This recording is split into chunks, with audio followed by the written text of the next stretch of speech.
Welcome back to the Gear Change episode of the Drivetime podcast. I'm joined again by Sarah Sloman of Paythrough. You're going to love this. We talk about bikes, Fred again, and the EV rally, but across Europe, we need to do it.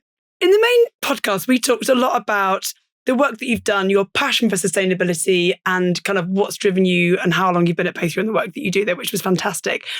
I think what is really helpful in the Gear Change, because we try and have like a short 20-minute whistle stop of what we covered in the main episode, and then people can listen to the full one in full.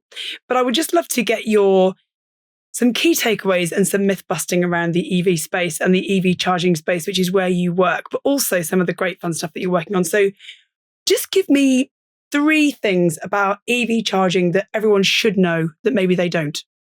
EV charging has come on so far in the last few years. It's completely exponential, meaning by this time next year, there'll be even more places to stop and charge. We're improving things like wayfinding, signage. Where are these chargers? When I get there, what sort of payment methods can I use? Can I get a receipt? All these things are what we're working to improve. The price varies significantly depending on the power output of the charger. So you do have to think, how long can I stay for? And am I willing to pay for that extra boost? So if it's a faster charger, it might cost you more per kilowatt hour, but you're there for like 20 minutes rather than 2 hours. Yeah, you are paying for the convenience. And I liken this to when you're on the motorway and you pay more for your petrol and diesel. You just don't care. And the sandwich is twice the price as well. We talked about some of the key resources that we can start to kind of help retailers find to get more involved with EVs, and also learn about how do we help them help consumers into their EVs. So what are the key things that consumers are looking for when they're thinking about switching from a traditional ICE vehicle into an EV that retailers should be thinking about? A car is one of the most expensive things you'll do in your life. Whether you purchase it or lease it, you're still going to be spending that money. And so it has to work for you. The transmission, whether it's electric or petrol or diesel, should kind of be the secondary element. Obviously, there's incentives to go EV, big ones, tax incentives. You don't have to pay fees when you enter certain cities, clean air zone cities. Yeah. So there are definitely pluses and minuses to that. But a car is something that transports you safely and enjoyably from point A to point B. So just get your bum in a seat and try it. And if you're finding you're working with a dealer who won't tolerate that or who won't allow that, I recommend you find another one. It's not just about the experience of driving the car, it's actually how you live and what your lifestyle is. So most families will have 1, maybe 2 vehicles. But I think if you're a retailer, drill into what the lifestyle of your family is and whether or not you need to have both ICE vehicles or a different EV. So I think what are the practical takeaways that we can give those retailers to think about TCO, total cost of ownership? I do think total cost of ownership is a key barrier, but once you're over it, it's much more into the realm of, will this vehicle work for me? And the biggest mistake I made in one of the EVs, I've had many, was that I didn't understand the onboarding capability. So I was paying to use a 350 kilowatt charger and my car was only giving me 70. And I thought, gosh, this wasn't worth the money I paid. My car couldn't take more than 70. And that penny dropped much later when I was looking at other models. And if only I had been educated about that when I bought the vehicle. But because the person didn't know, they were not trying to get me. But I do think we do need a squad of tech geeks to sell these cars because they've got some really cool functions. And I'm in a Tesla now, and it's max that I've ever seen it on board is about 210 kilowatts. So I'm out of there in less than half an hour as opposed to an hour or more. So just break that down for the uninitiated, because I think you're talking as an expert, as an EV expert, because you've been driving one since 2017. You mentioned earlier on, like I know I remember random things, but when you say you were paying for 150 kilowatts and you could only take 70, just explain. So you plugged into a faster charge and you thought it could take more charge than it could.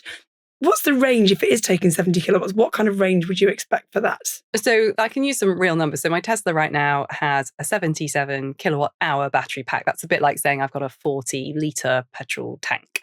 Right. So I know from my petrol days that I could do maybe 300 miles with that tank. If it's Same full. now. I can probably do about 300 miles if it's full. What I wanted to do before I had the Tesla in the car I was driving was I found myself the most powerful charger I could find on my journey, gleefully rubbed my hands together expecting to be out of there in no time, and couldn't understand why the dashboard was telling me you're getting what's called 70 kilowatts as opposed to what it said on the sign, which was 350 kilowatts. Now, we know on this side of the fence and the expert side of the fence that there are variables at site. Sometimes the power is always dialed down. It just is. And sometimes you get communication about that. Sometimes you don't. So I just thought I was unlucky. And the penny dropped later that I needn't be paying for these super high powered charges because my car physically can't take that much power that quickly. So now that I've gone Tesla, I understand my vehicle better. And I think that's the thing. Most of us know what our MPG was, our miles per gallon. We knew how much a tank of petrol cost us and how far that would get us. So I'm not looking to emulate that. I'm looking to replicate it. It is a new language, but it doesn't take long to learn. And those similes are the same. I don't think a lot of people understand how much your charge can take versus the charge you're plugging into, and whether you've got at-home charging or if you only need to get to it, you don't need to have a super fast charge because it can't take the power anyway. That's really helpful information to have when you're thinking about the car that you're buying and how you can save yourself money. So I think that's probably how we can start to pull data forward in things like product ads. So how do Auto Trader display, and I don't actually know because I haven't looked. I know that Auto Trader are super brilliant at, talking about EVs, and they really champion them and get involved with lots of events. But I don't know by looking at the listings whether or not it's easy or difficult to see the EV versus the petrol on the listings page. And I used to work there, but I don't know. Or EV versus EV. And that herein lies the thing. So most people would think, right, in that case, listening to this podcast, I'm going to go and find myself the biggest possible battery pack that exists. There's some that are 111 kilowatt hours. Which you're never going to use, are you? You are, because that's still 300 miles-ish for you. But depending on the efficiency of the vehicle, the efficiency of you, how much the vehicle weighs, you may find, the time of year even, you may find that mileage fluctuates. And so, as I say, with real life experience, I've got the 77 kilowatt hour battery pack, and it serves me very well. It's about 300 miles. Prior to that, I had a 64 kilowatt hour battery pack, and that did way more, but the car was smaller and it wasn't as fun to drive. So my heavy right foot costs me quite a lot of miles. And if you think about it, when you're a teenager and you do your driving test and you have to get your head around which pump is it and how do I get the fuel cap off and how much is it going to cost me and how do I pay it? You mean I go in to pay? Yes. It's totally bizarre. So it's just putting yourself back in that learning experience and embracing it. I think we used to talk about there's is it conscious incompetence? We just don't know to unconsciously competent. So you kind of go from when you're learning anything, and we used to talk about when you learn to drive, and all three of my boys have now learned to drive. I've sat in with all three of them at various stages, and I've kind of gone, oh my God, brake. So it's like, you're going to hit the thing. So all of them have gone through that learning experience. And then you realise you're driving in without even thinking about it, because you've gone from consciously incompetent to unconsciously competent. So you don't even think about it. I think that's the journey that we're on, isn't it? Is learning how do you connect the dots from how big your battery is to how much charge it can take. Or do you even need to? And this is my point, with the more and more chargers that are coming out, whether they're destination you like at work or your leisure centre or wherever you go regularly, just chuck it on charge if you're there anyway.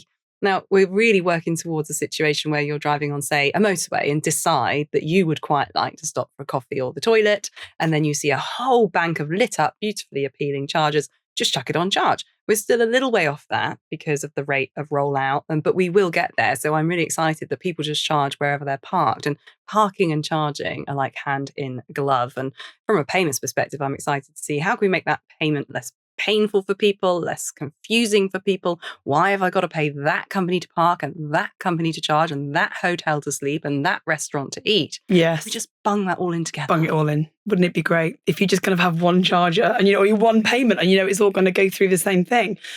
So just thinking then about, we always also do in this episode, the kind of, so any big myths, we talked about that already, but any other big myths that you think around technology that we should be, what are the biggest myths do you think around fintech is?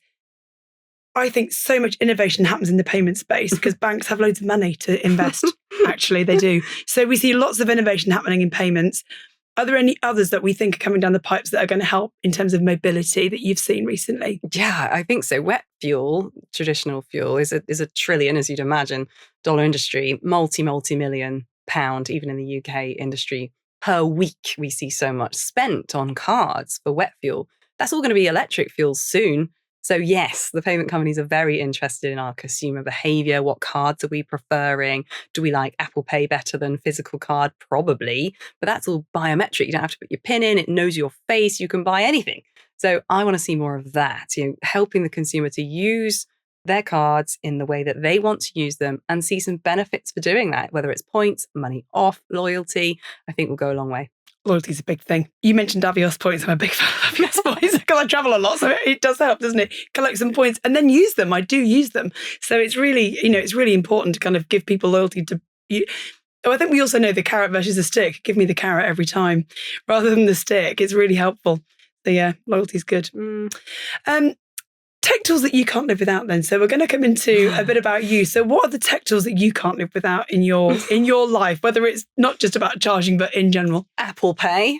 I am completely obsessed. I love the fact I don't have to type in my details every time. I love the fact it remembers me when I'm buying everything from my double click shop. No, double click and glare. Face. Double click there. Absolutely right.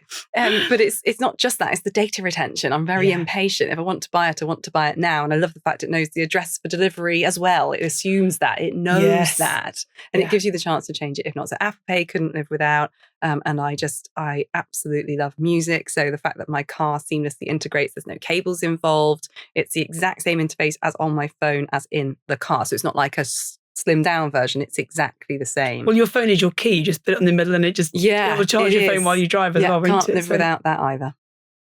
In fact, weirdly, music is, we always come on and do a bit of a drive time podcast playlist, but I will ask you for that. But most exciting innovation in the next 5 years that you think is coming, whether it's in this space or not. But it kind of is. I do think we all grew up with tomorrow's world, or I certainly did. And one minute you're thinking, I couldn't wait to get my hover skateboard. But all I can't wait to do is to have the Apple Pay experience with EV charging.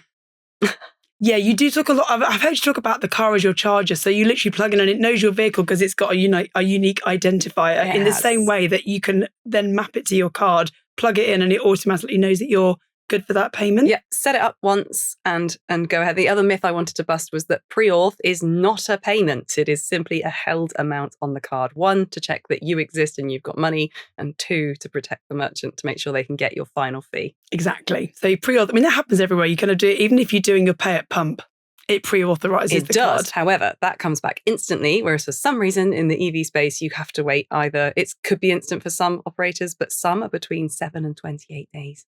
Payment providers, please need to change that. Is that the energy company that's doing that, or is that the charge point operator? The financial services side of things. So, okay, financial services need to get that right because they're trying.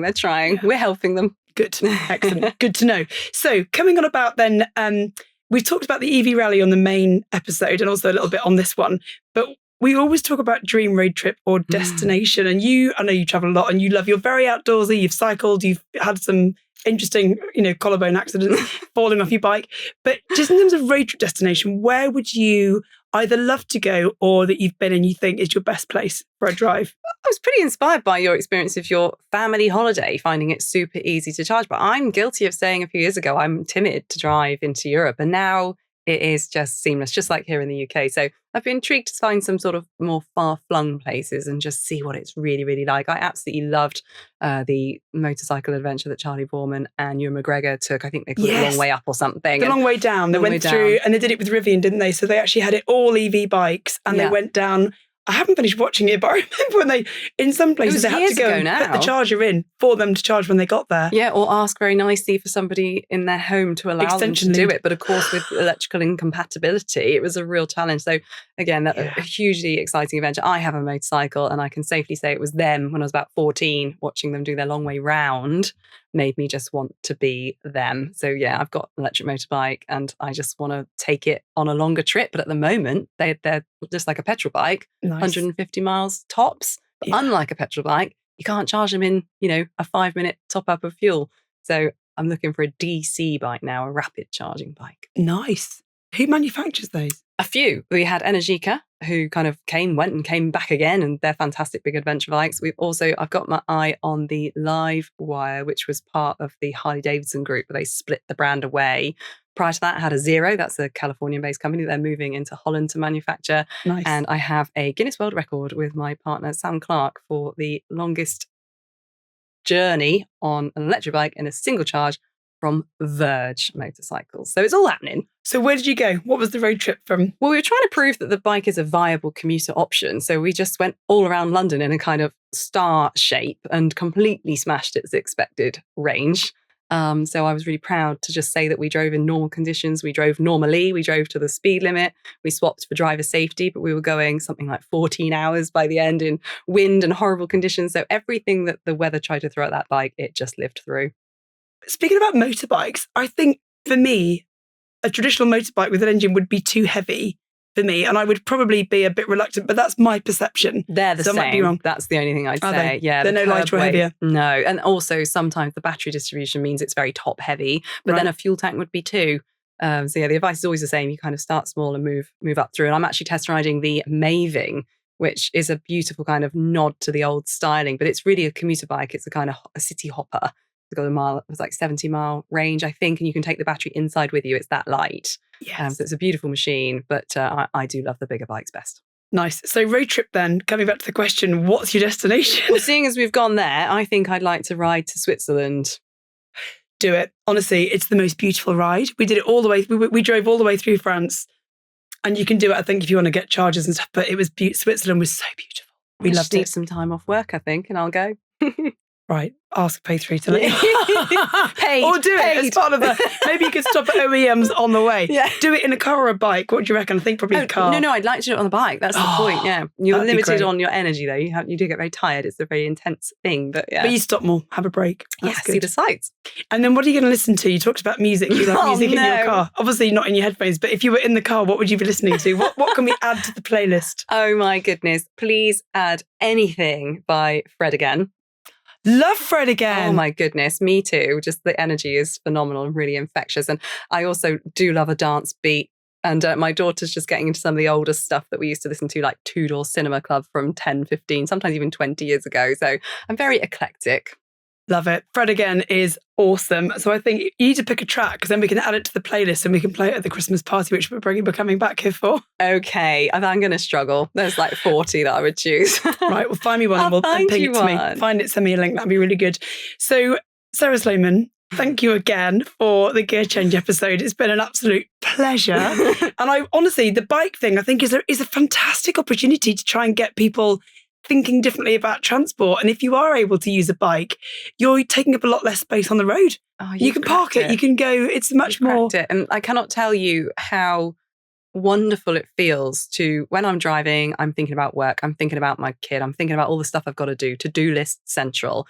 When I'm riding, it's just concentration, but in a good way. So you're focused on the road, you're listening to the machine, you're looking after yourself, it's safety. And because it's quite adrenaline fueled, when you get off that bike, you feel like you've had a little workout. It's just a massive lift. I'm a big bike advocate. Right. Well, we need to kind of add some. Were there bikes on the EV Rally this year? We have had. Sam Clark rode his Zero DSR Black Forest edition on the one before that, but it was logistically pretty challenging. Yeah. They had it completely nailed though. They charged it every night off a Kia EV6, I think it was. So they used a car to charge the bike. So he was the only one on the rally who woke up fully charged every day. Brilliant. Nice. Well, there you go. Bikes all the way. Brilliant. Honestly, we need to make sure we get you an MCN on one of the Bike Mag's performance bikes. So that would be great to kind of see your face in there. See, I'll connect you with some of we know some of these people, so it's great. Thanks, Sarah Sloman, it's been a pleasure again having you on the Gear Change episode. And honestly, it's just the work you do always inspires me. So keep doing what you do. You're amazing. Yeah, likewise. And I do listen into your episodes and I cannot wait to hear this guy. I'll be giggling the whole time. It'll be great. Right, we need to go and get ready for a do. Oh, party time. We've got to get ready. Thanks, Jackie. Thank you. Angel. Thanks again to Sarah Sloman from Pay3. That was absolutely brilliant. And I hope you enjoyed the episode as much as I did. Don't forget, if you're watching us on YouTube, to give us a like, follow and subscribe, and you'll never miss an episode of the Drivetime podcast.